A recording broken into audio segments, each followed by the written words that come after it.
Channel CB আসন্ন ত্রয়োদশ জাতীয় সংসদ নির্বাচন ও গণভোটকে সামনে রেখে আইন শৃঙ্খলা রক্ষাকারী বাহিনীর নিরপেক্ষতা নিয়ে কড়া বার্তা দিয়েছেন স্বরাষ্ট্র উপদেষ্টা জাহাঙ্গীর আলম চৌধুরী। তিনি স্পষ্ট করে বলেছেন, নির্বাচনের দায়িত্ব পালনে কোনো ধরনের শৈথিল্য, অনিয়ম বা পক্ষপাত বরদাস্ত করা হবে না। মঙ্গলবার সকালে রাজধানীর আগারগাঁওয়ে বাংলাদেশ কোস্ট গার্ড সদর দপ্তরে আয়োজিত বাংলাদেশ কোস্ট গার্ড পদক প্রদান 2026 অনুষ্ঠানে প্রধান অতিথির বক্তব্যে এসব কথা বলেন স্বরাষ্ট্র উপদেষ্টা।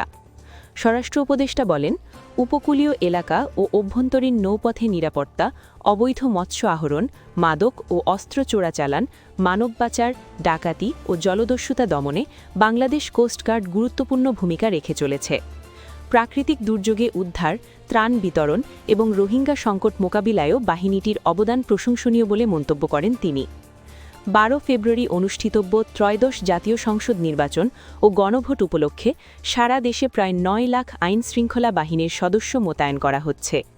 এর মধ্যে বাংলাদেশ কোস্ট গার্ডের 3585 জন সদস্য দায়িত্ব পালন করবেন।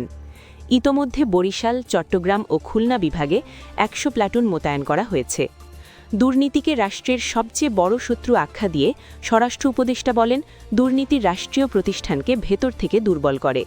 তবে সাংবাদিকদের প্রশ্নের জবাবে তিনি জানান, আগের জাতীয় নির্বাচনের তুলনায় এবছর সহিংসতার হার উল্লেখযোগ্যভাবে কম।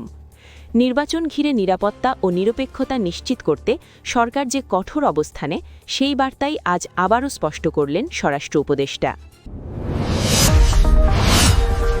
Subscribe now for daily news and updates.